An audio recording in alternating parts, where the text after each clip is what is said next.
Hi, I'm Martin Shkreli. It's 2 o'clock, March 15th, 2016, 2 days to my birthday. And we're here to talk about Valiant. I know that we've been doing our finance classes on technology of all subjects, but I know Valiant stock is down a lot today, and a lot of you have questions on it, and it's probably a good time to kind of go through the company and see what we can learn. So the stock has fallen about 50% today.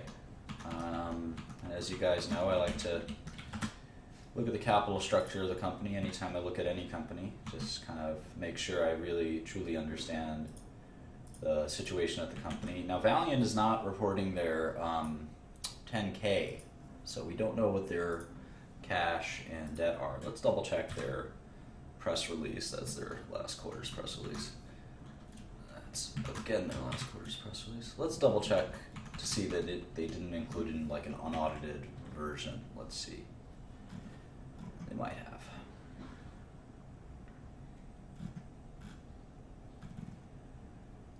Yeah, here's a sort of an unaudited balance sheet which we can use. So let's take a look. Cash went down from 1.4 to 597, and debt is just went down about 600 million. So 30 billion, 65.4.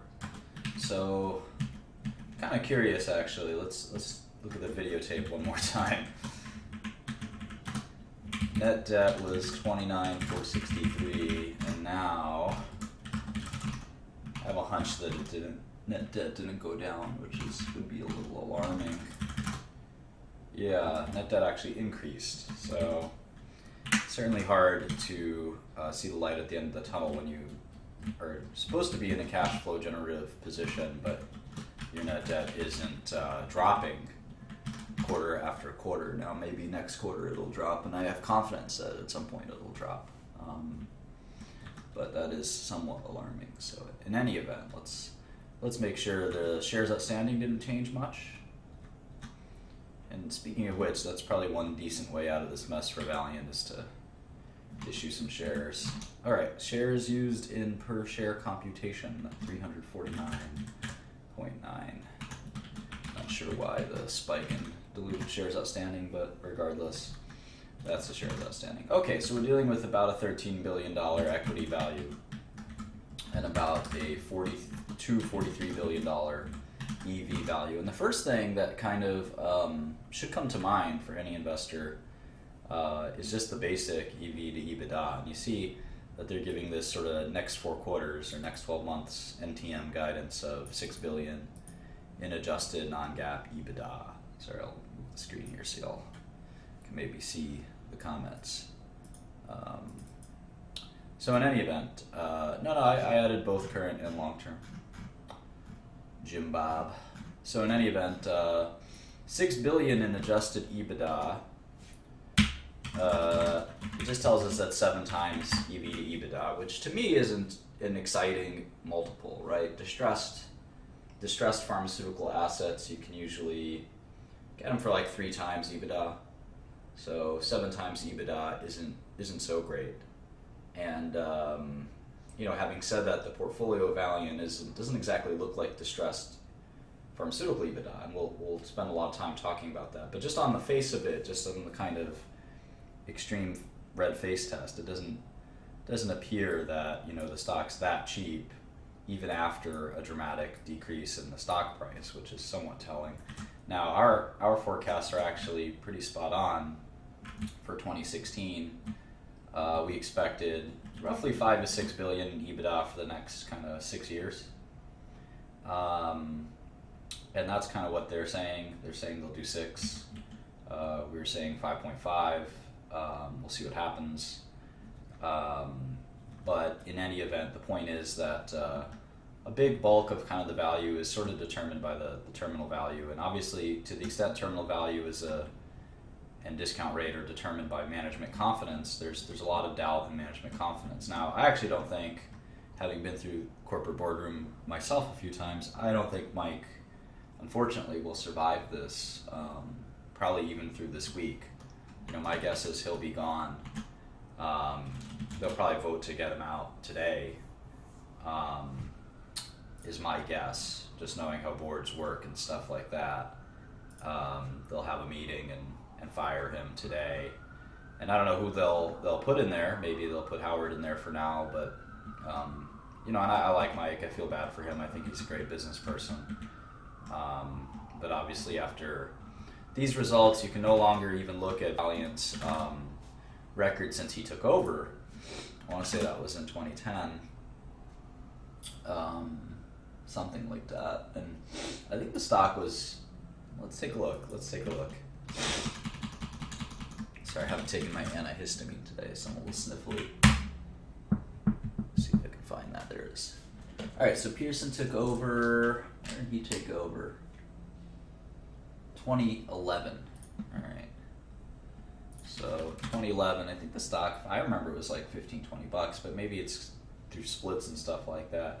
So, he certainly took the company on a pretty wild ride up, but just as wild of a ride down in the last few months. So if I were on the board of directors, that's sort of the last buck is the stock gone up since you started?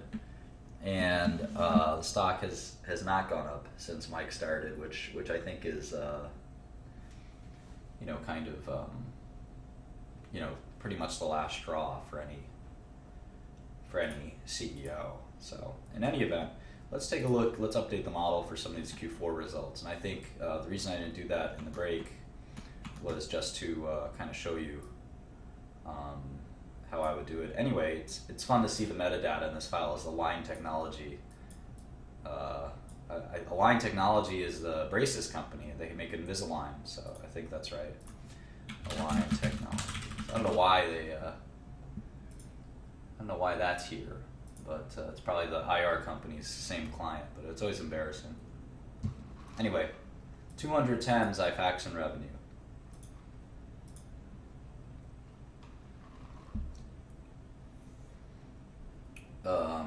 210. So we thought there'd be sequential growth, and I think they led us to believe that, and we'll place kind of a marker there, because I think that they gave some guidance around that. It was kind of vague, and you can see that IMS is in fact no, I'm not short Valiant. Darren Del Signor. I have not traded Valiant stock in probably over a year. So in any event, let's go to IMS real quick, just because I think there's some interesting data here. So if you look at, and I have two IMS files because I think IMS actually changed some reporting stuff. So let's take a look. All right, so Q3 to Q4, we had 7 or 8% sequential growth. So to see 7 or 8% sequential decline in reported revenues is pretty, well, it wasn't a decline. Let's see, it wasn't. To see any decline is a little surprising. We got a 5% Xifaxan sequential decline, despite a 8% sequential growth. So obviously stocking changes would account for that, but still disturbing. And I think if you do back out the Q1 guidance, it's even worse. And if we look at Q1, let's see, well, we don't have much evidence for Q1 just yet. We've got January, which looks sequentially flat at least from first month. It's obviously hard to divine anything by the first month, but Q1 at least tracking so far. 1/3 of the quarter is in. We'll know February sales pretty shortly, I think. Here we can get weekly sales. I have those numbers as well that I can add. So in any event, that's sort of Xifaxan. Let's take a look at Jublia. Jublia, 68 million. Wow, kind of a disaster, right? I mean, usually. Thanks, Andrea. Usually when you're launching a product, you don't see this. You never see it. So I think that's probably the Philidor. I mean, you never ever see a sequential decline of 30%. Hang on, I actually have a date tonight for the first time ever. I don't know. You guys have to teach me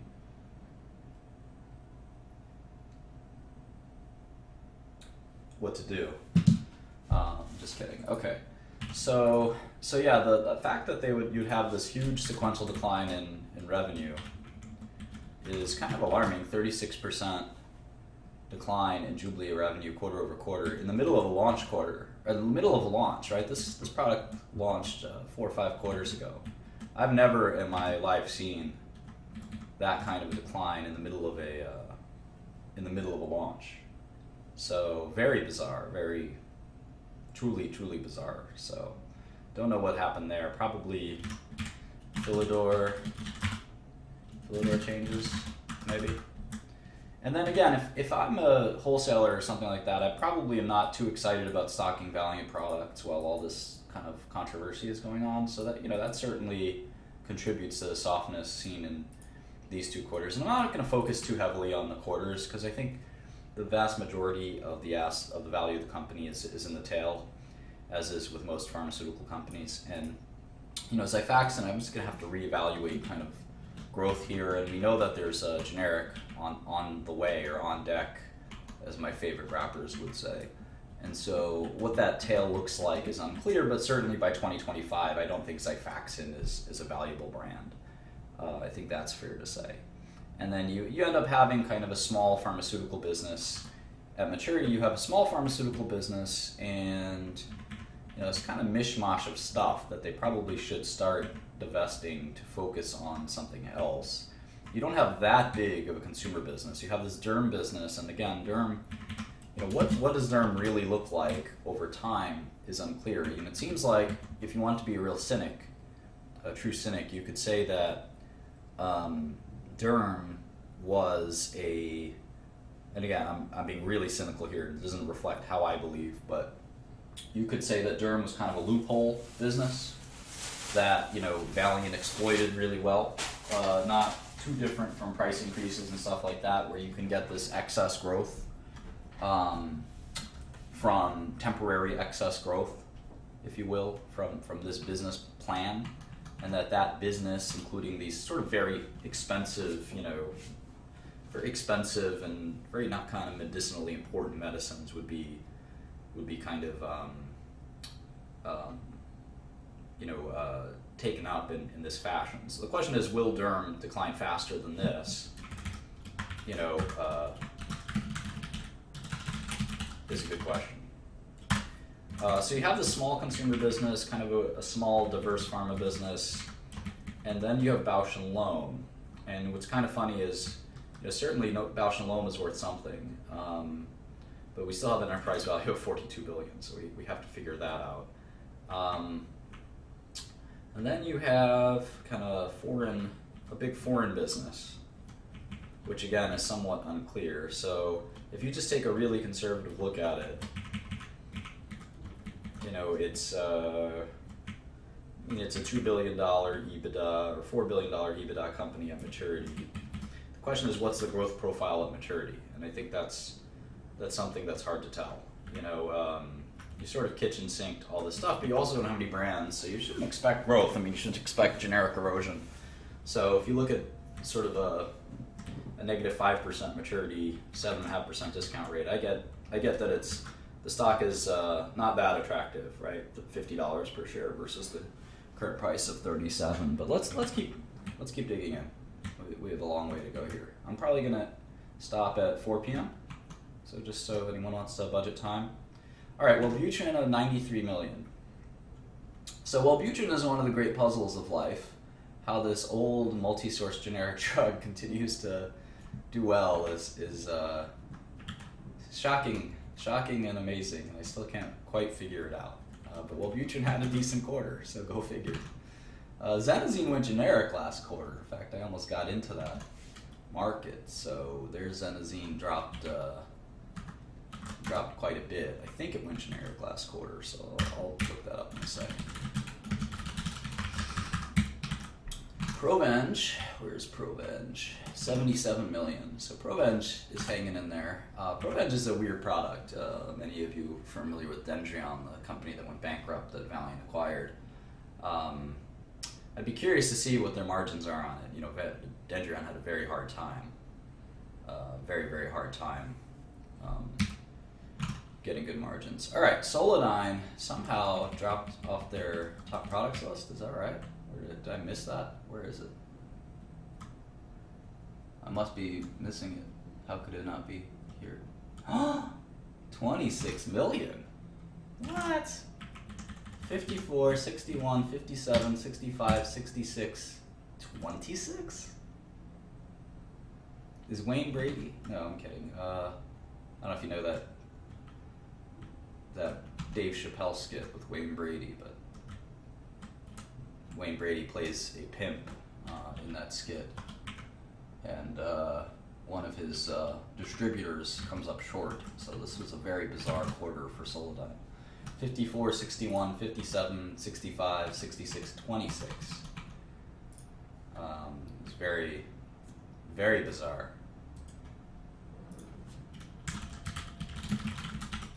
75% sequential decline in Solidyne. Kind of tells you that, you know, a lot of their, and that raises the questions. Yeah, exactly. Does Wayne Brady have to slap a? So, you know, we've been expecting Derm to grow, or at least not shrink dramatically. Maybe now we're realizing that without these tricks up the sleeve, that Derm isn't really gonna. Derm's not gonna grow. Derm's gonna shrink. And yeah, I'm saving this, and it'll be uploaded. It'll be uploaded. So if we make Derm shrink, which is fine.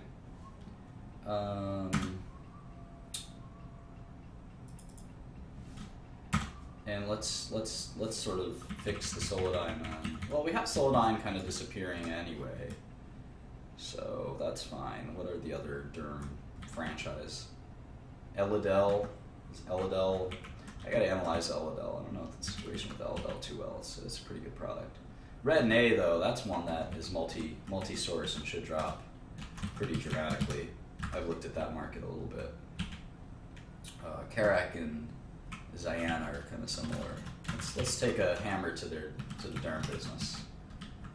The idea that the Derm business was sexy is kind of been propagated by Valiant. May not really be the case.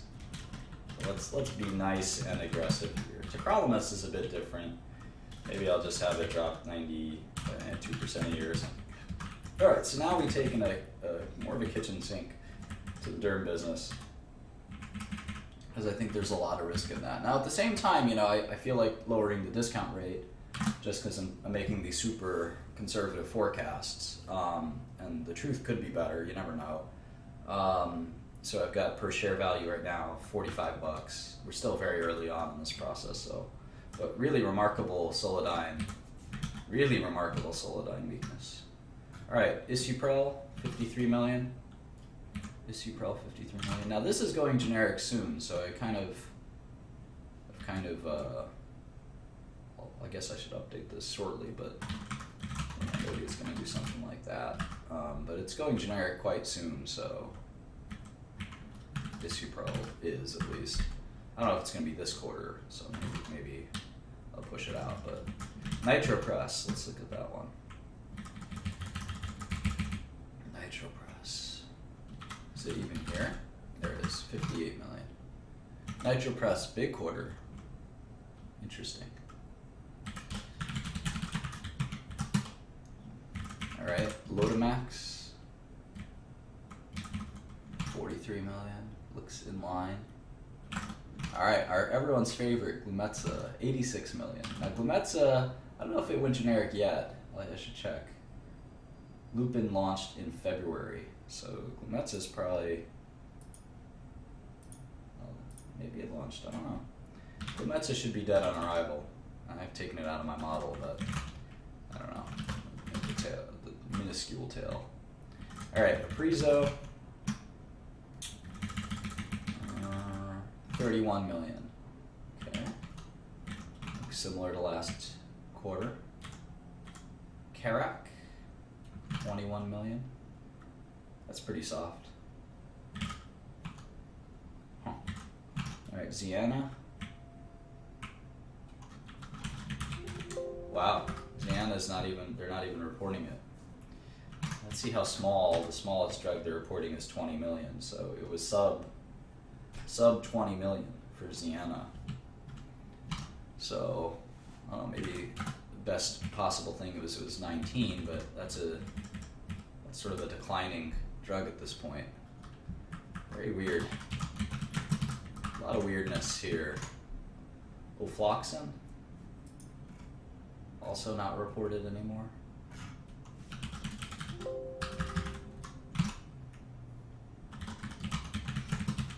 How about Arestin? Arestin. 32 million. Alright, well, that's not so bad. Movaprep. That's a Salix drug. Not reported, so wow, that's a big sequential decline. Retin-A. No way. Wow. So Derm really took it on the chin. You gotta look at Retin-A, that's another big sequential decline. How about Clendigen? Nope. Wow. And Elidel finally. If Elidel's not on here, there it is, 25. Alright, so Elidel dropped 22% sequentially. It's pretty bad. Cupramine, my favorite. 27 million. Alright, Cupramine's a steady Eddie. I think a generic to Cupramine is coming at some point, but maybe not today, maybe not tomorrow, but at some point it'll come. How about Uceris? That's supposed to be their big growth brand. Uceris. 39. Wow.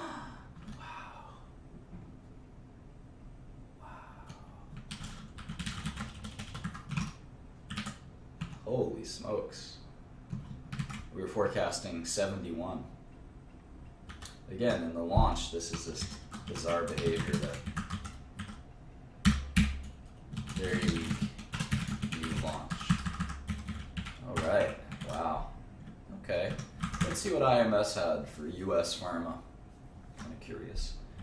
So let's see, we just did 2.248 versus 2.146. Okay.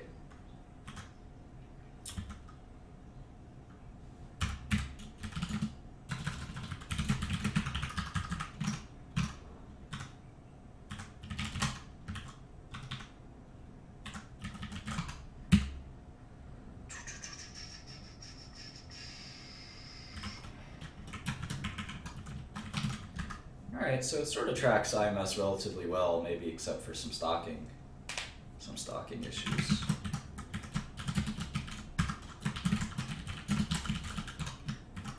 Alright, so obviously I think the Q1 guidance was the shock for everyone, right? They're saying revenue of from 2.8 to 3.1 to 2.3 to 2.4.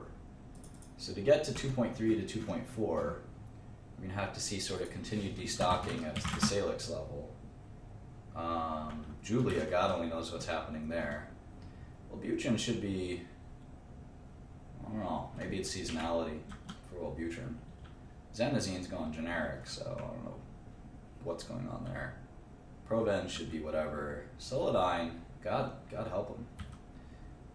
Suprel, nitropres.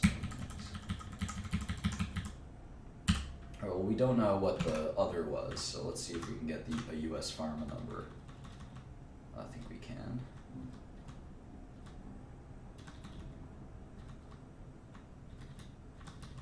Let's go to the quarterly report.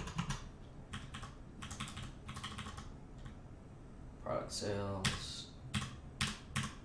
I wonder if did they give up on segment reporting this quarter? That would be alarming if they decided to do that. No, they didn't. Okay, good. So, US Pharma, 1.9 billion. And that's roughly what we got here. We gotta make some small nips and tucks, I think, but that's probably about right. Okay. In fact, we can calculate the other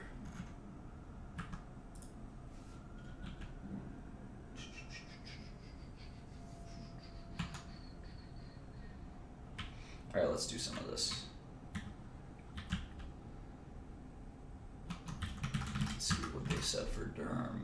342. Currency impact and other. Weird. I'll take GAAP revenues. Alright, so Derm dropped a huge amount.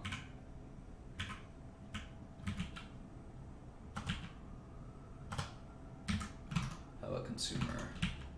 Consumer's going to be the one valuable brand. It's like 600 million in annual revenue. It's probably worth what?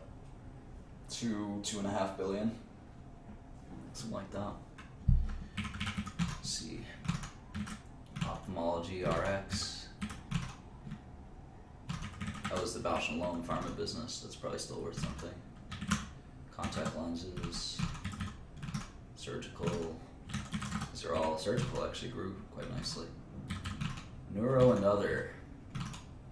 557.5. That seems off. We'll keep looking. So maybe all the weakness came from Derm and GI. Oncology. Oncology is just programs, right? GI 509.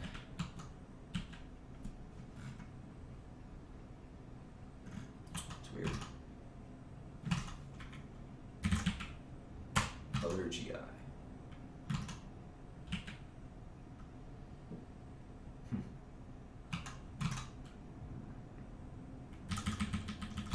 Alright, let's do this rest of world stuff. 363, 4. We'll get back to the interesting stuff in a second. Emerging markets, very good quarter. LATAM and Asia, pretty weak. Alright, so gotta do a little more nips and tucks on the income statement, but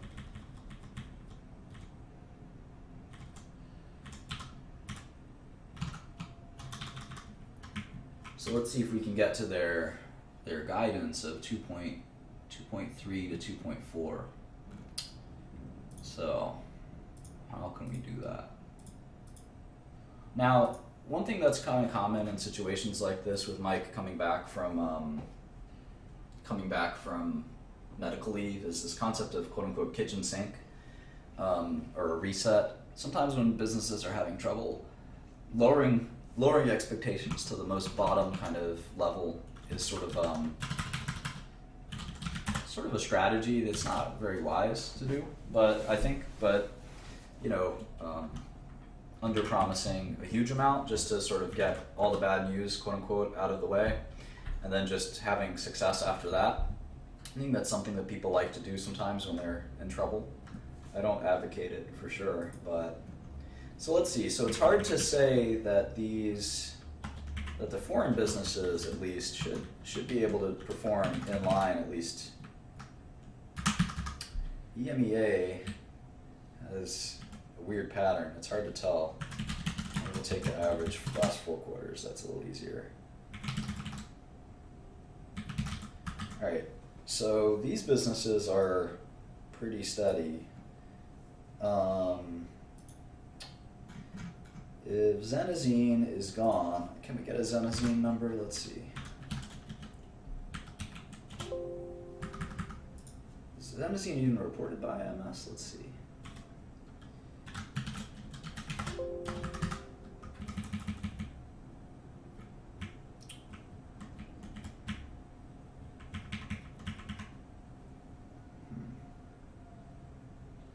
It's weird because if you look at first month over first month of quarter, you actually have 17% sequential growth. But they're telling us that revenue is going to decline by this enormous number, right? 2.3. Revenue is going to decline by 15%, but IMS is telling us the US part of that is at least growing 17%. Now, they have February and presumably most of March, and we don't. So we don't know what February looked like, but stocking is probably the big issue. So maybe Xifaxan gets hammered even further. Maybe Jublia, maybe the just stocking will go down to a bare minimum. It just seems unlikely that that number is achievable, or it's going to happen. Let's see. And maybe it's this kind of other section that's going to get hit. So we can get to 2.5 and be realistic at least. Let's see. But without kind of consumer and other stuff like that falling, it's hard to see them doing 2.4 billion. So maybe they are kind of under promising and over delivering. Maybe that's the concept that they're gonna try this time. So we'll see. We'll see.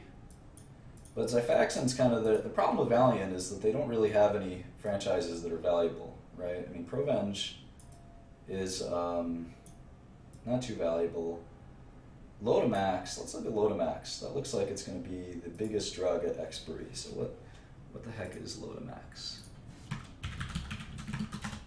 Let's go. I'll show you a cool website that it's called Drugs at FDA, and it's kind of the best website for checking out FDA approved drugs.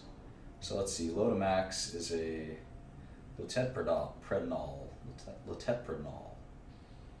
It comes as it's a Bausch & Lomb product, so it looks like it's an ophthalmic drug. Comes in a few different forms. I think it's could be a beta blocker by its name.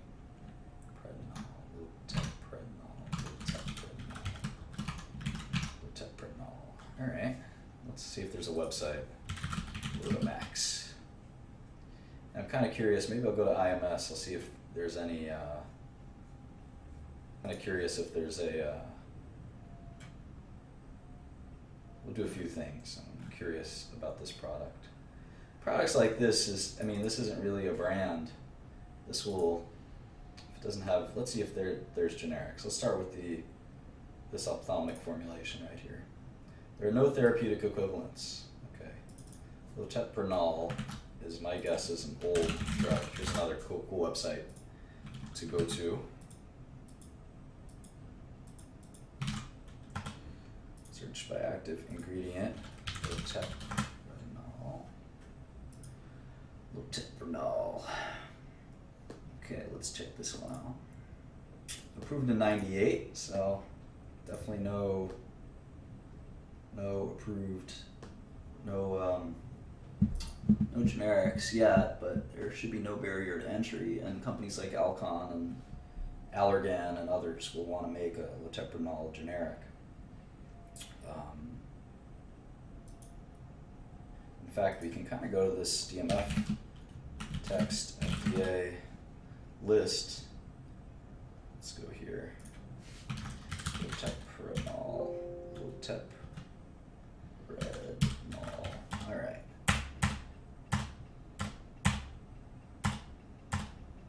Crystal Pharma filed a DMF in 2014. Pharma Bios.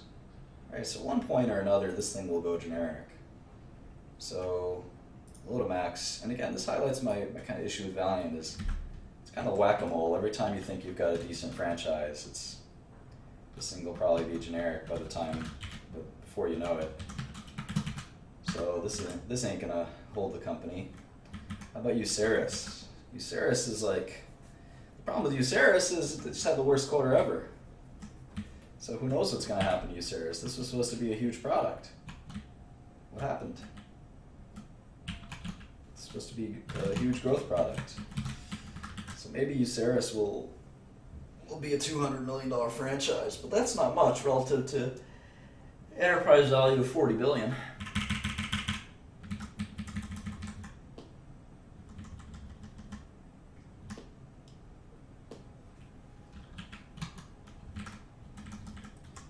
All right, so I've gotten fair value now of $24 a share, which is pretty far from the current stock price in the wrong direction. $24, could be fair value for Valiant. We still have some number crunching to do. Well, who knows what's going to happen should be the title of all presentations. Still trying to figure it out. What I hope for in value investing is when I can find a situation that's truly exploitable from a sort of risk perspective. I can find a stock that I can buy with limited to no kind of repercussions, even if the worst thing can happen. Yeah, there's a lot of different GI products like Uceris. There's no doubt about that. But let's move on from Uceris for a second. Let's go to Arestin. Arestin, I want to say, is a retinoid. But let's take a look at the FDA website. Arestin.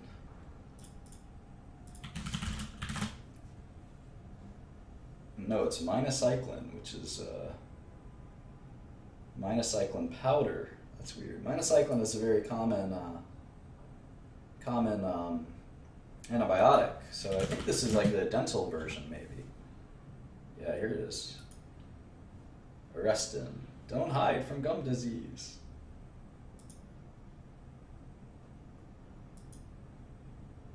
So it's like a gel that you put in your gums.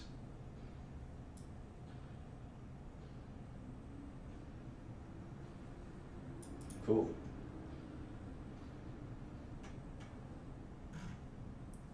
That's pretty neat. So this may not go generic. This may not go generic. Let's see. There's 100 million minocyclines in the DMF. Well, only 15. So only 13. Zhejiang Husan is a big API maker. So maybe someone will try to knock off Arestin. Microsphere is sometimes hard to do. Let's see if we can get a prescribing information. So minocycline is nothing special. But here's the hard part. This bioresorbable polymer, PGLA, that is usually pretty tricky to make generic versions of that. And even when you do, there's going to be not totally clear substitution. So let's see if there's let's actually see if there's a guidance, equivalence guidance, or guidelines. Let's see if there's bioequivalence guidelines for Arestin or active ingredients. So it's minocycline. This is kind of a cool website that the FDA has as well. There's a bunch of these. It's pretty neat. All right, so here it is, extended release powder for dental. So it looks like someone's trying. Let's see when the guidance was recommended in March of 2015, so that was last year.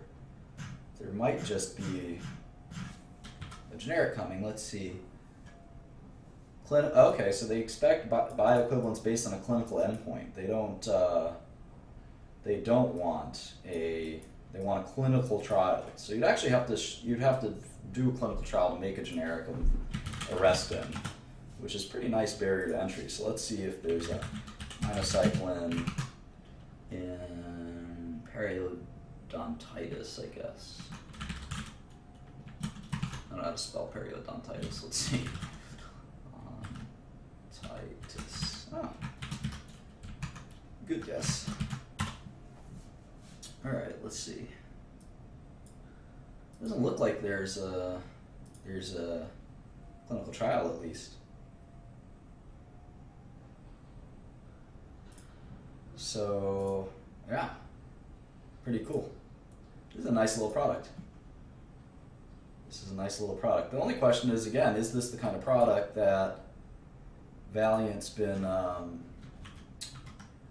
kind of been promoting a little too heavily, if you know what I mean.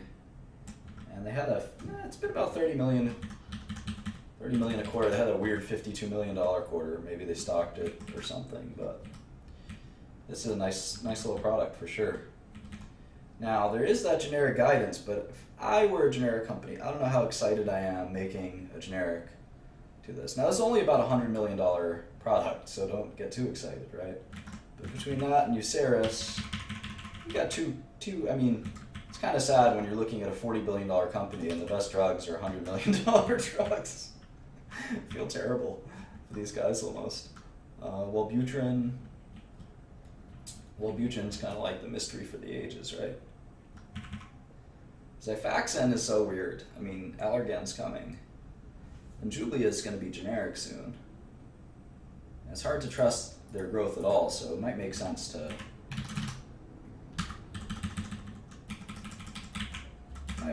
chop Jublia down a little bit. Now, Wellbutrin is one of the weirdest situations I've ever seen, and again, it didn't have a bad quarter. Which tells me that I'm not sure how much Philidor promotes Wellbutrin. This might be just crazy doctors who like it. Alright, so when I get into situations like this, I just want to look at what's the biggest franchise. And so we have Asia, China, etc. as a big franchise, and consumer as a big franchise in terminal years. So let's look at Asia real quick, because I'm kind of curious here.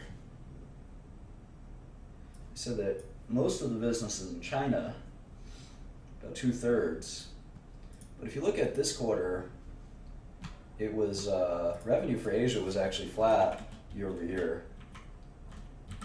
The Asia business is bigger than most of their drugs. So it's hard to really believe that you're going to get a ton of growth.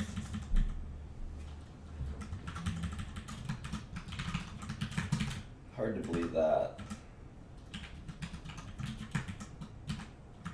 So maybe be a little more conservative on Asia. So now we're at $20 a share for Valiant, which is unfortunate. But we have to make some adjustments on spending and things like that. So we're not quite there yet.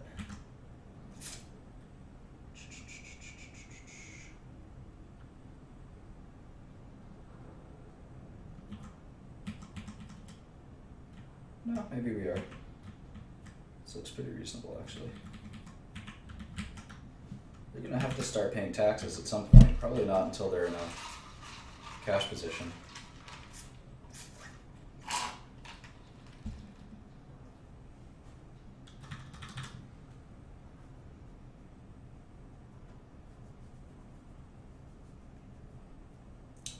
All right. What are Valiant's top consumer brands? Let's take a look.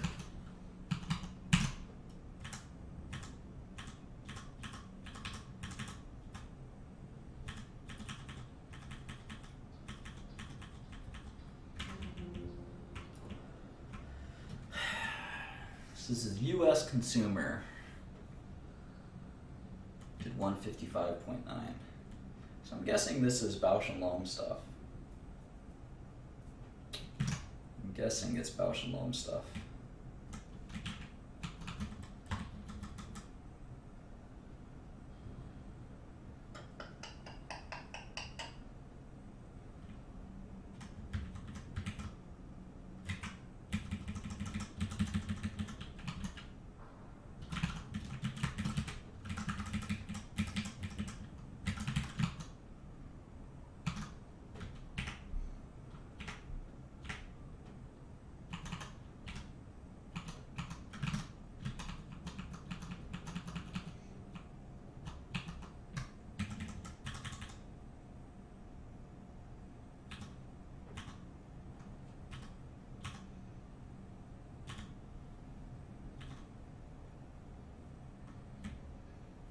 Yeah, this was a pretty big disaster, right?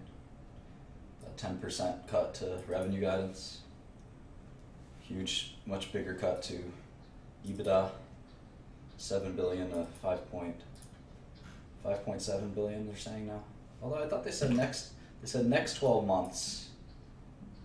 So next 12 months, 6 billion. So 5.6 to 5.8 for 2016. We're at 4.6. But I guess the Q1 kitchen sink is supposed to be met with a big rebound in Q2, right? So I think that's fair. If we're gonna, especially for a drug like Xifaxan, maybe they'll rebound. We'll look at that in a second. But if Derm needs kind of a permanent reset, I think, and it seems like it might.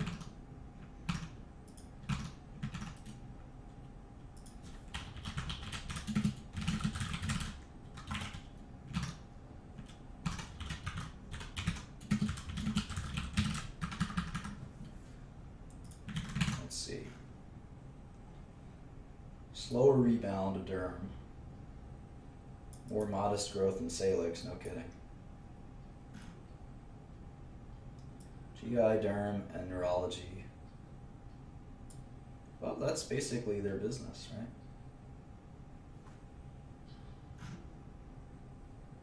Double-digit growth for GI, Dendrion, Dentistry, Contact Lens, and Women's Health.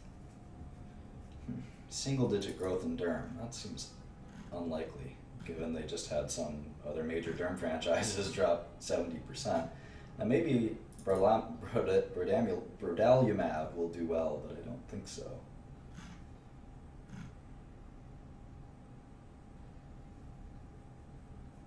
They really shouldn't have brought Sprout, huh?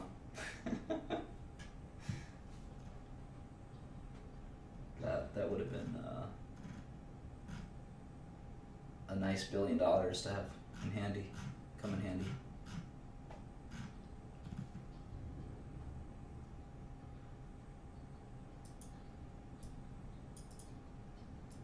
$400 to $500 in R&D, interesting.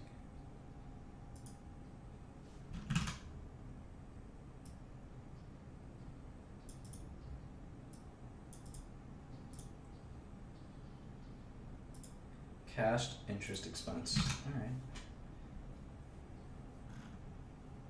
Their stock-based comp should be about 0, given the problems they have.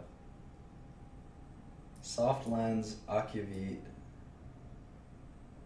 So they're, consumer products. Let's see, soft lens. What the heck is soft lens? Soft lens are contacts. Okay. Renew. Trying to figure out what exactly is in consumer products. If it's all Bausch or not.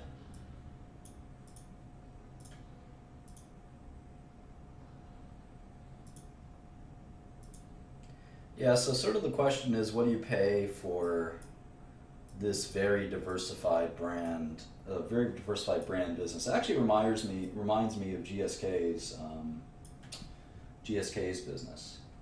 GSK was trying to sell their established products business, if you will, and it was interesting because that business was declining like 5 or 10% a year in EBITDA, and it looks a lot like this business. It's just a mishmash of crap. So now that's only part of the business, right? So if you take out the bad part, if you merge it or average it, if you will, with the good part, which is what's left. So you got a 1.3 billion of kind of crap, another 200 million of crap, so that's 1.5. So 1.5 in pharma out of 6 billion in revenues. There's 700 in consumer. Ophthalmology RX is still crappy. So let's see, $1 billion. So we'll call it $1 billion in good stuff and $1.6 billion in bad stuff. And then we'll add surgical is probably fine. Neuro is bad. Neuro is terrible, in fact. So now you're up to 2.1 is bad stuff, if you will. More than that. All right, so it's still a pretty crappy business at the end of the day in 2025. These brands don't really shine through in 2025 any more than not enough to, I think, offset the. They're not offset by the these businesses, which I don't know what the landscape for emerging markets pharmaceuticals will look like in the next decade or two. I don't think anyone knows. And there's some excitement, but there's also reason to be skeptical. So you have this consumer business where I don't think the tail can wag the dog, because you've got really just a few billion of kind of consumer non-pharma. And even that non-pharma, quote-unquote non-pharma, looks awfully pharma. And it's small. It's only 1.5 billion out of 6. So 75% of Valiant at terminal value is still kind of this hodgepodge of tiny brands. Which again, if you've looked at these tiny brand portfolios, and I've been at auction for some of them, they're not really easy to value, and they don't typically get good auction value, just because they're all over the place. They're all a mess to manage and things like that. So maybe Valiant's is short. Who knows? We have to keep looking. Again, the surprise, I think the big delta here is just kind of the realization. I think what's happened today, basically, was we now have to question whether Derm, which was a big part of their company, whether Derm was just smoke and mirrors, basically. Right? Our valuation before was like $60. And now today, it's $20. Because, I mean, we just basically have to ask ourselves, what is Derm is it just a big kind of farce? When Solidyne goes from 66 to 26, I mean, Derm isn't, it's only 10% of revenue, so. Let's take a closer look at Xifaxan. Let's do that, let's start there. So I have the old IMS,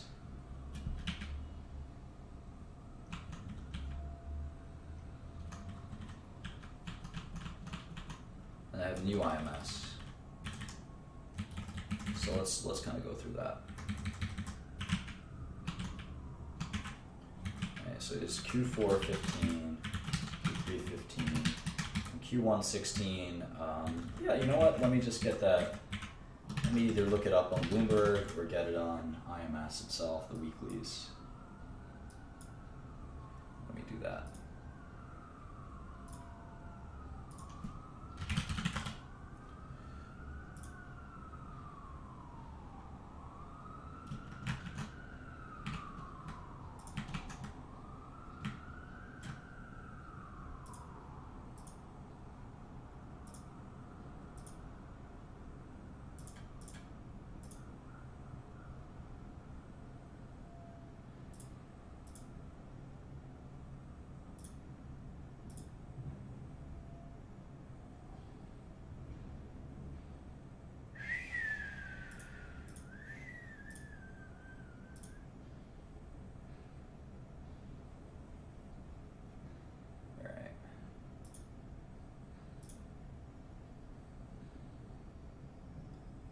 Let's take a look.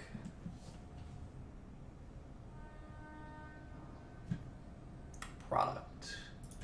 Xifaxan. Xifaxan, remember, it's AN.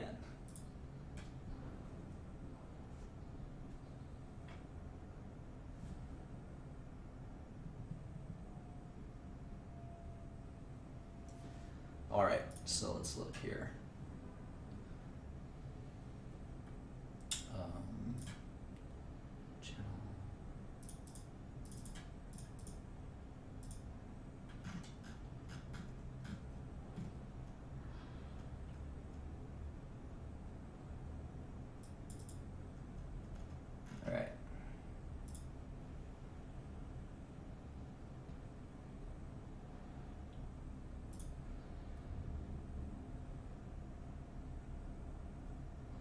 Let's take a look.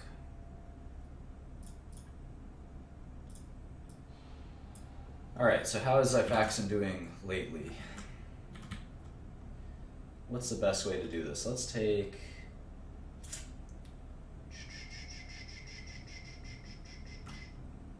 know what? Let's do it like this.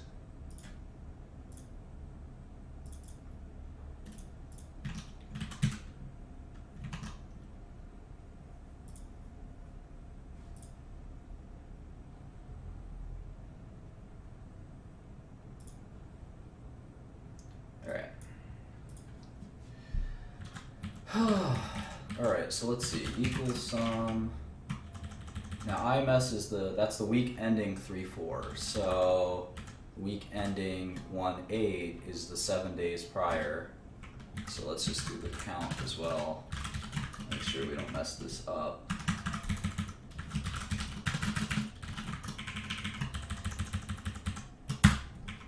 Alright, great. So 9 weeks, we have $218 million of Xifaxan.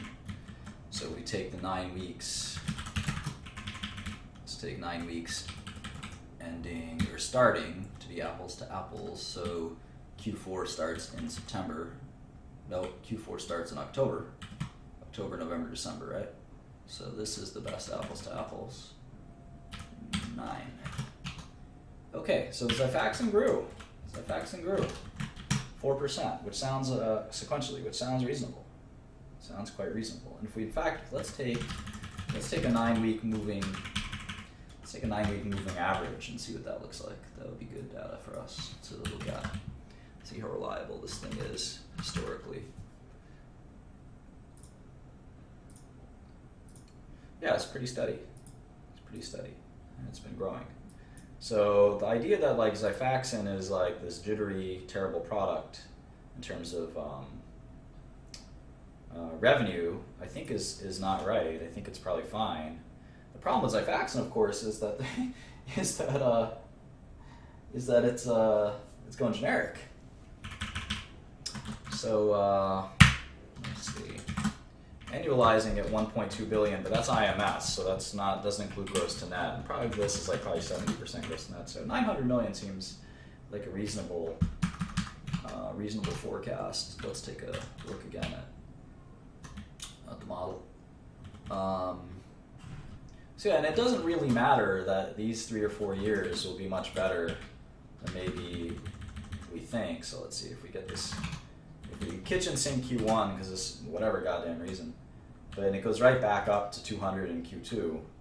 I don't know that saves the day for Valiant, right? I mean, and maybe that's $1 a share in net present value, but Xifaxan's still going to disappear eventually. Now again, the question is when. So let's look at that. Let me just jot some notes down here. So let's see, Q1 tracking up 4% quarter-over-quarter on weekly IMS. Expect huge destocking as per conference call. Okay, so Q2 we maybe see the rebound, maybe not. Maybe it'll happen in Q3 or Q4, but it doesn't matter. I mean, a little bit of earnings in these years doesn't make a difference to the NPV, and that makes intuitive sense. Whether this number is 700 million or 800 million or 1 million or 2 billion is not going to change the cash that shareholders will one day claim, and that's sort of the way I look at businesses. Now, obviously, if the directionality of it is going to make a difference, then that's important. That's more important in tech businesses and consumer businesses. In pharma, we have usually finite ends of life cycles. So at the end of the day, life cycle matters quite a bit more than near-term revenue. So 100 million here or there isn't going to really impact our forecast. So let's go see if Xifaxan, that Allergan clinical trial, is one of the best websites, whether you're in medicine or not. Let's see if that Xifaxan, what's Xifaxan's rifamycin, right? Rifamycin, is that it? No? Rifaximin.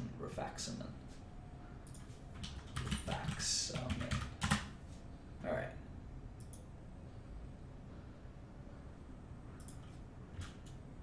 Rifaximin.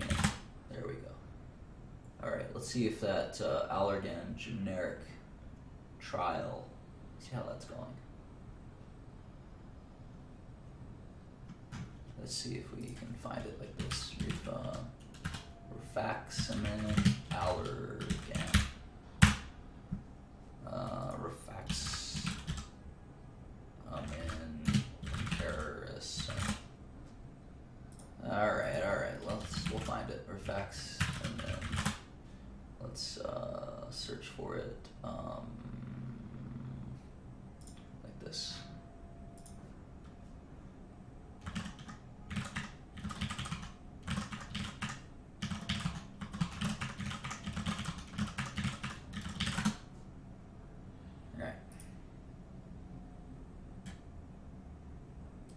Here it is. Actavis, right, not Allergan. Oh, I was searching for Allergan. All right, so this study is currently recruiting participants.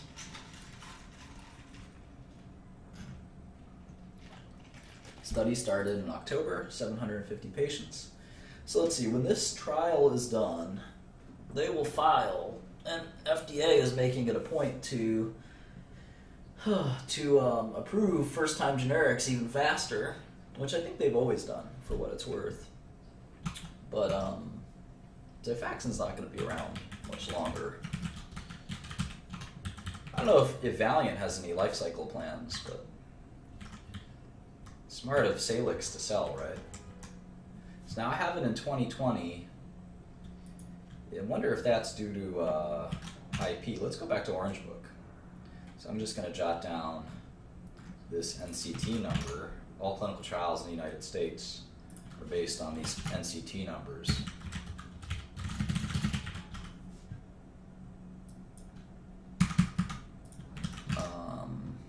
Let's go to Orange Book. Let's see if there's any BS kind of. I think there's a paragraph 4. Let's go to the paragraph 4 certifications, actually. Yeah, I think that's how I got the 2020. Let's take a look at the paragraph 4.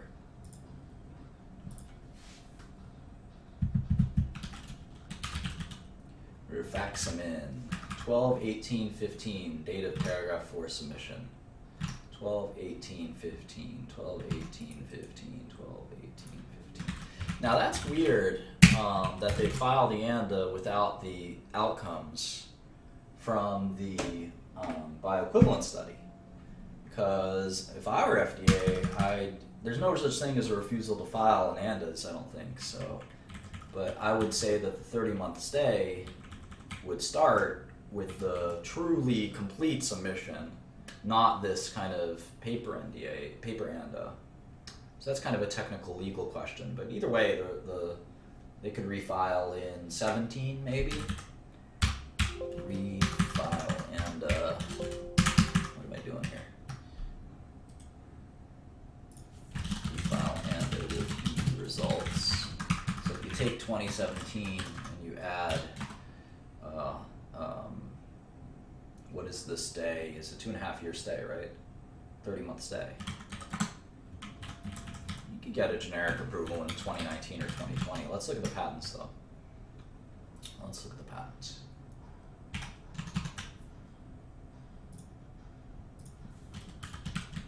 I don't know that the patents are worth anything. We looked at these. We actually remember we looked at these patents. Patents are garbage. They're all polymorph patents. Polymorph patents are not useful. There's a method of use in traveler's diarrhea, which I think we can also kind of count as useless, because there's references to rifaximin usage as early as 1983. So now you can always get a settlement. But you typically aren't going to settle on a product that's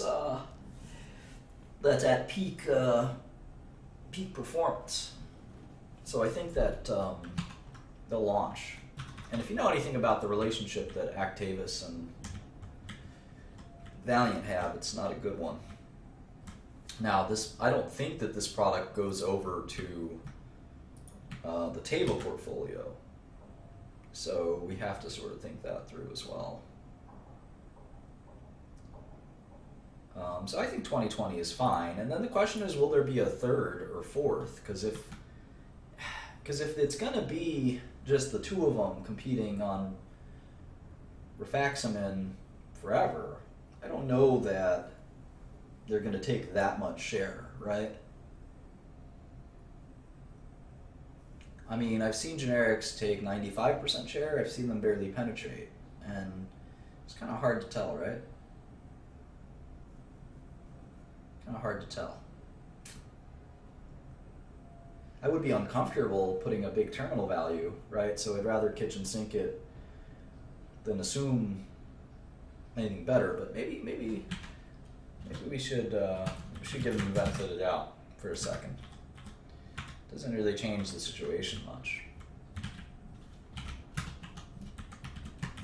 Yeah, no, the IP is garbage. The IP is garbage. The IP is already IP defeats itself, my friend.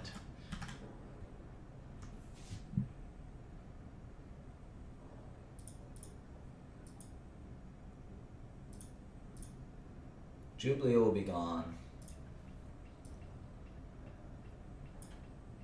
So Jubilee also had a terrible quarter. Do we think of Jubilee as Derm? Do we count that as Derm? Yeah. So Jubilee had a terrible quarter, presumably because of the Philidor changes as well. So the outlook for Jubilee is pretty bad, and the NC expires in a few years anyway. So Jubilee will be basically gone. I can't see Wellbutrin still being a major. I mean, I can't see Wellbutrin's just hanging in there. It's just, I'm so skeptical of it. Alright, Xenozine's generic. Provenge, I just think the standard of care will change. Celadine is finally dying the death it's deserved for a long time. Nitropres and Lotamax will go away. Aprizo's the Salix product that is gut based, so I don't think there'll be a generic anytime soon. Arrestin we discussed. Cupramine should disappear. Cupramine should basically disappear, so should Cyprine. Ay, ay, ay, ay, ay, ay, ay.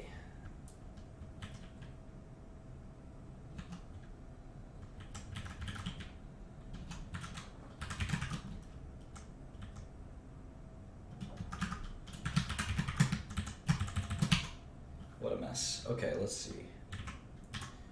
See how we build this, make sure our formulas all add up and stuff like that. Alright, so we build this through these cells, and these cells are a function of these cells. Okay. So what we're doing to other derm is kind of interesting. You see other derm dropped 23% sequentially, and derm dropped 34% sequentially. So clearly the Philidor changes were meaningful and maybe not even fully annualized, fully realized, maybe is a good way to put it.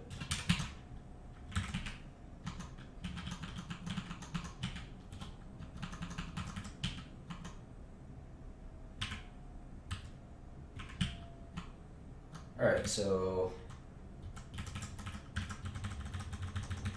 will derm disappear or not is the question, certainly one question. So that's 500 million of revenue, it looks like. Let's see, yeah.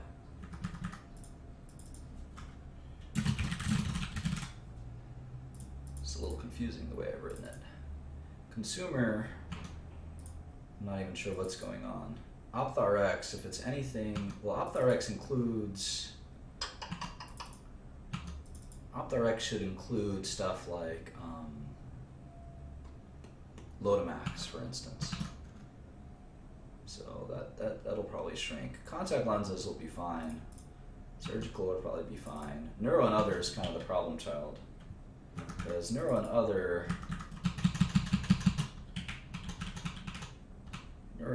is sort of, I don't like the way I'm building this. Let's see. Neuro and other is Wellbutrin, right?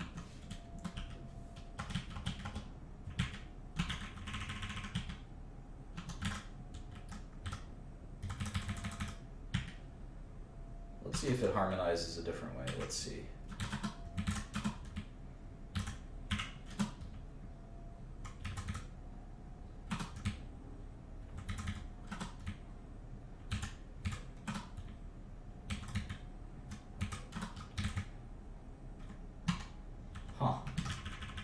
That's interesting. Hmm.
Sorry guys, I'm kind of lost in thought here.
Okay, so Durham is less than 10% of revenue.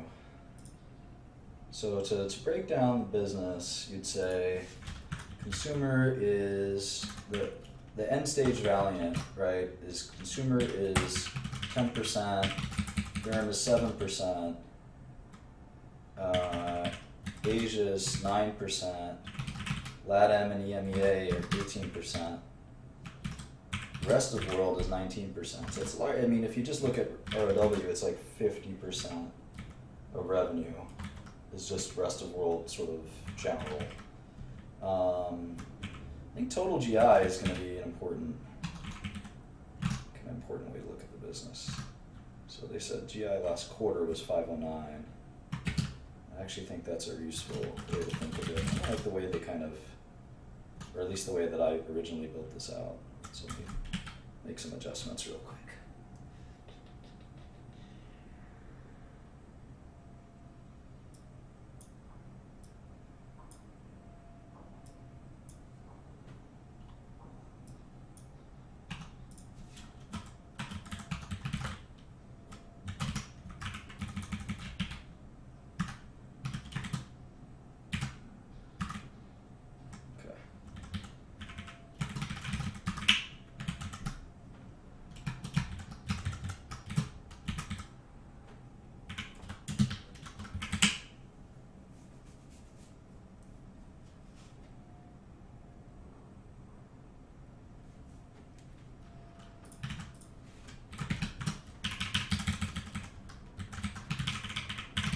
GI is 13% of revenue. Neuro and other, the mysterious business is 10% of revenue. It's pretty diversified. Just a lot of diverse bad stuff. And I don't have a lot of visibility into this. Half of revenue is just kind of very mysterious, decentralized, kind of poorly run, I think, by a lot of people's accounts. Like the LATAM and the Asia business, I think a lot of people say are not that well run.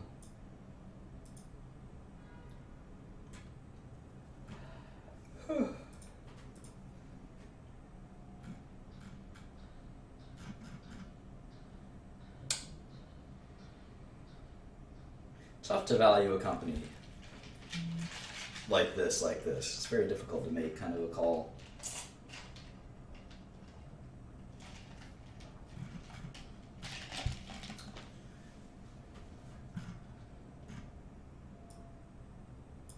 I mean, I think these are real revenues. Let's see, what did they report last quarter? In this kind of non-US, let's take the non-US business at 900 last quarter. Maybe TTM, 3.3 billion. We still have it clocking in 3 billion in 10 years, which is pretty reasonable. So half the business probably has a maturity profile. Kind of a weighted average maturity, since that is That's kind of driving quite a bit of this analysis. So weighted average is, well, this is probably like a 0% maturity, right? It's probably pretty steady. Although again, I can't tell you what the business looks like. It's a lot of kind of low-priced foreign products. I don't know what the outlook for products like that are until 2025. It could be growth, it could be shrink, it could be neither. Pretty difficult to predict. Now for pharma, I can tell you that this stuff should decline pretty briskly even. I'll just do a bit there. So that's -5. That's definitely negative. Surgical should be flat. Contact lenses should be flat. Ophthalmology RX should decline. Consumer should be flat or growing, maybe even growing. Derm should be a decline. All right, so if I do these businesses,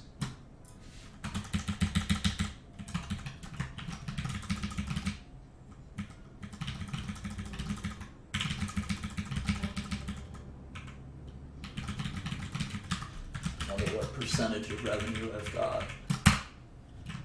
95. Where's the missing 5?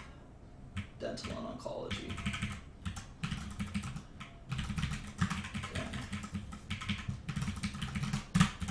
So dental, oncology will drop.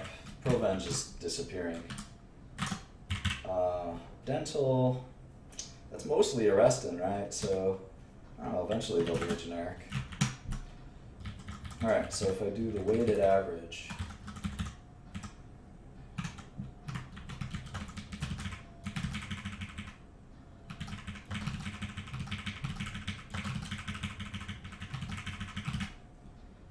Weighted average.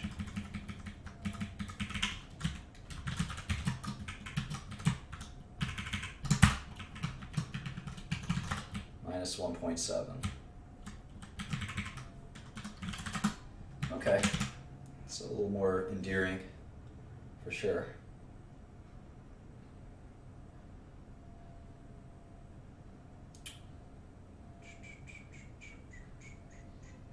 Well, I don't really know what's going to happen to that foreign business. Maybe it's conservative to say it'll decline.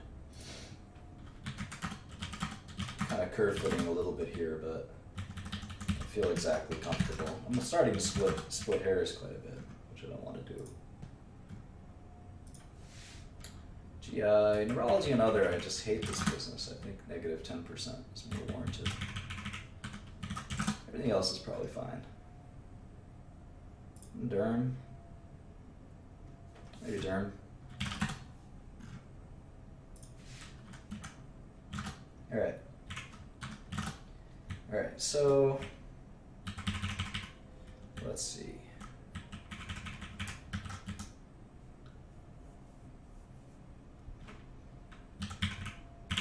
%70 margins I think is probably fine. Still a very pharma heavy business, although you could see that margin drop. We have to study that for the next time. Is this realistic?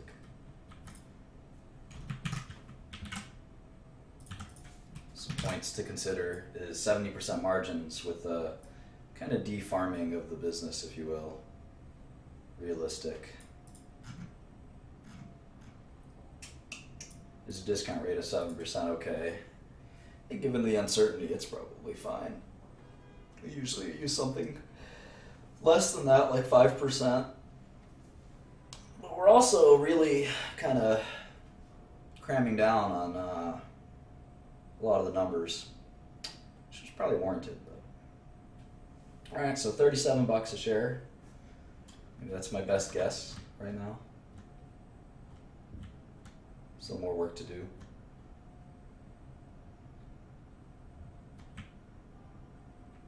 Yeah, I modeled the Wu-Tang album extensively.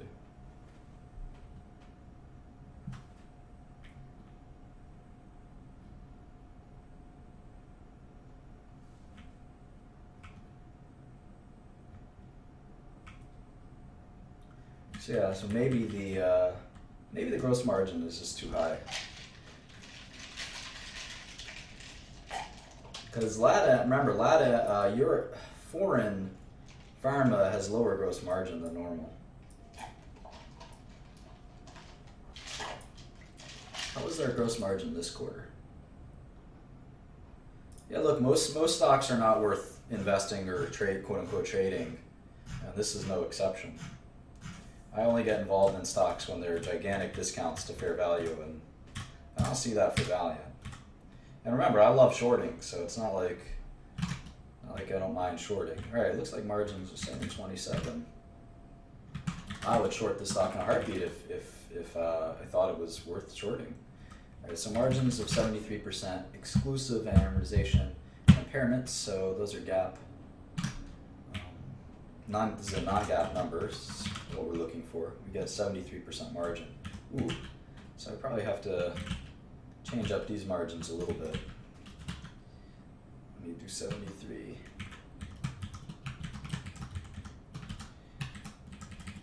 All right, so $30 on margin changes, and then profile of the business. Profile of the business is if we take these guys as a percentage of revenue.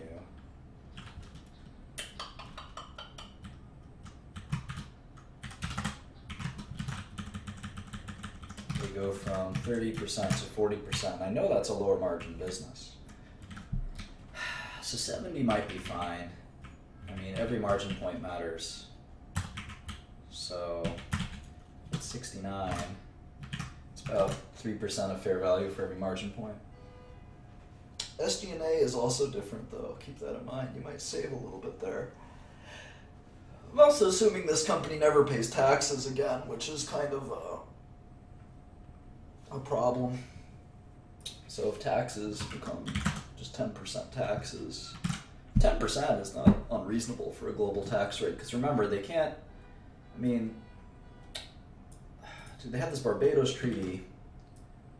I'll put 10% as kind of an arbitrage, because they put 7%. So the way I think of it is long-term corporate tax rate's about 25%. They're about 0, but that's also because they're in a net debt position, so that'll shift. So maybe 7% is like an arbitrageable long-term tax rate. Maybe that's reasonable.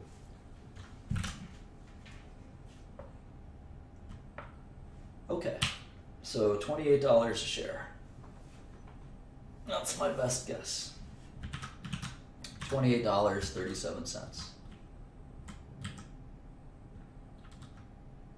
All right. Well, I hope you found that helpful. I got a lot more work to do.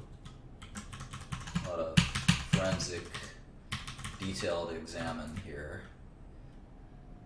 Certainly, Xifaxan is one of the largest drivers, but the other big driver is just what is this foreign business? And I've actually got a foreign IMS, so let me get that out. Actually, let me get that out. It's called Midas, I think.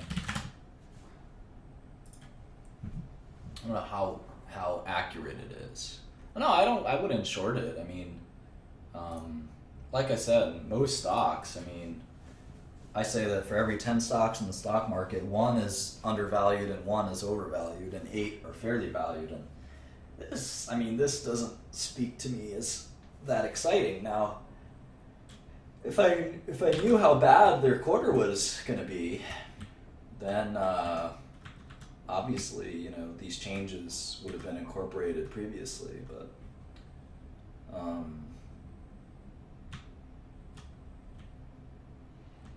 no, I don't think it's a short.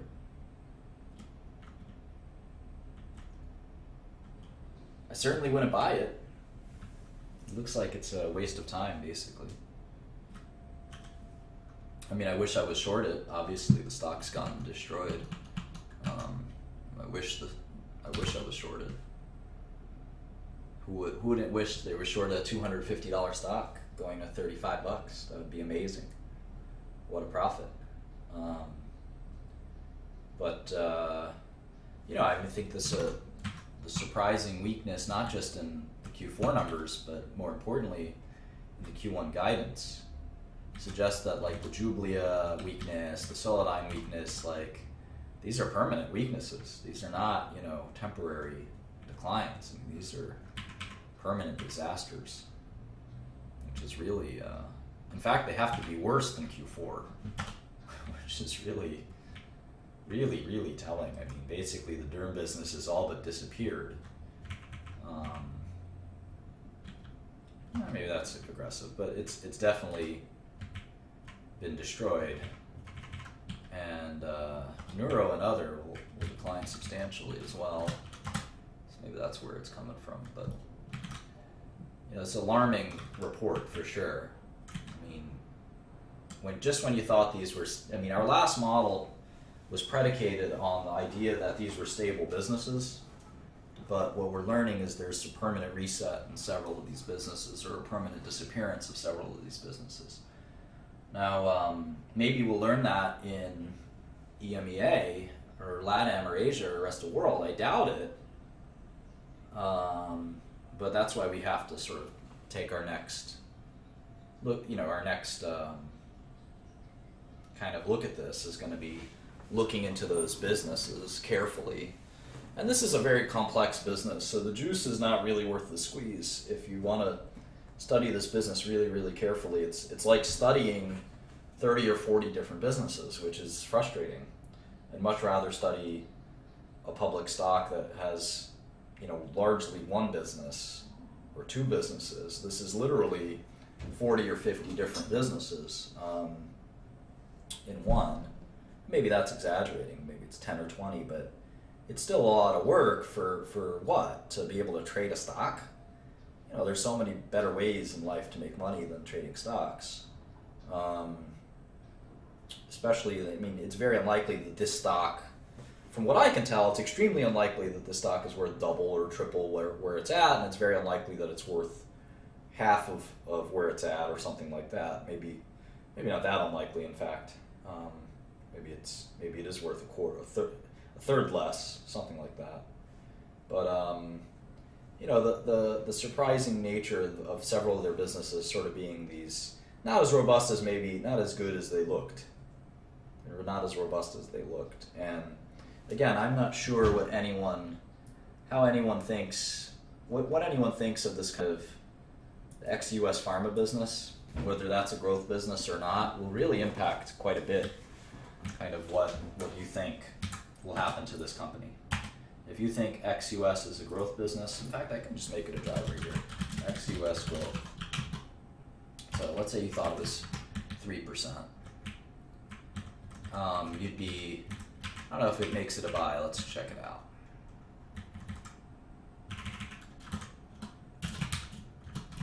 This is kind of an interesting way to do it.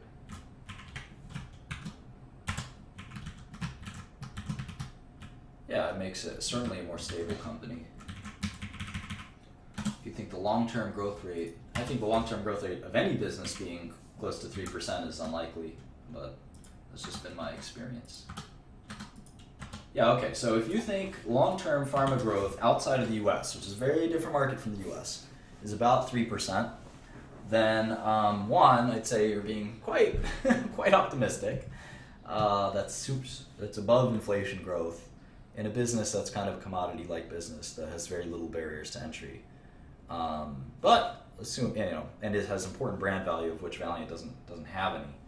But assuming that somehow you think there's 3% growth in this mishmash of businesses, which by the way include EMEA, which is is not a growth business, right? You could automatically take EMEA out of that equation, right? That is not a growth business under any stretch of the imagination. So let's take EMEA kind of out of there. All right. So if you think it's a 2% growth business, so that means Valiant's worth 50. If you mean it's 2, it's worth 43. If you think it's 1, it's worth 37. If you think it's a flat growth business, it's worth 31, which is a little lower than where we're at. 1% is where the market is imputing, which is one of my favorite techniques. The market's telling you it's a 1% growth business outside of the US, which is, that's hard to challenge that. If it's a negative 1% growth business, you're talking about a $26 stock, which is really kind of nerve-wracking. But even if it's a 1% growth business, I don't know that you can sit there and say, oh no, that the ex-US, rest of the world, LATAM, and Asia is going to grow 3%. Well, under Mike's stewardship, under whose stewardship, and while you're trying to manage all these other businesses, can you really get, Chinese and Brazilian revenue growing? Is that easy? Given these circumstances, I don't think so. So, sounds fairly valued, approximately. Not that excited about Valiant. Certainly surprised by the results, as are everyone else, but assuming kitchen sinking, the derm disappearing and stuff like that, it's still not cheap, which is the hope. The hope in all this exercise was that we would find that after kind of throwing away several bad businesses and having a 50% decline in the stock price, that there would be a buying opportunity, but I don't really see that. If I take a 6% discount rate, which is not crazy, and I think there's 2 or 3% growth in ex-US, ex-Europe, pharmaceuticals, maybe you can get back to $60 a share, which is, that's worth buying. It's kind of worth buying the stock. But, at this point, my discount rate is like close to what I would give like a Procter & Gamble, let alone a Valiant, right? And my terminal maturity growth rate is kind of reasonable. And, I've only got margins at 70%, which, arguably these are going to be lower gross margin profile products than that. I'm assuming they pay 7% taxes in perpetuity, which is, I would assume global governments over time will change that. Having said that, they obviously have this Canadian thing, but VAT taxes is a way to get around that. VAT taxes may increase over time, so any of those things could limit the ability to make money in the stock. And I'm giving them some liberties by doing a couple of these things. So, more realistic is a 6.5% or 7% discount rate, and keeping Johnson & Johnson, Pfizer, and Merck at 6%. Because obviously, if I gave, I have to give them. It's the same way we do T plus 50 or T plus 100 for Treasury bonds. We have to do J&J plus 50 or J&J plus 100 for Johnson & Johnson. So it looks like it's fairly valued. I don't think you make much money buying it. I don't think you do well shorting it. But I also said that a few months ago. So I didn't know that derm was a big facade, I guess. That if you were smart enough to say, no, your model's wrong, Martin, because derm is just smoke and mirrors, well, hats off to you. You made a lot of money shorting the stock. I gave derm the benefit of the doubt. I thought Solidyne, it's a $50-60 million product. If you know the Medicis company, it's been a $50-60 million product forever. Oh, now it's a $20 million product per quarter, obviously. And you see the same thing with Jublia. You see the whole thing with derm. And then I think the next shoe to fall will probably be Wellbutrin. Right? Wellbutrin's got to go at some point. So, but again, if you kitchen sink it, this is sort of what I'm doing here. And, it's about fairly valued and not that exciting. So anyway, that's my Valiant analysis. I hope that was helpful. I'll be around a little while longer.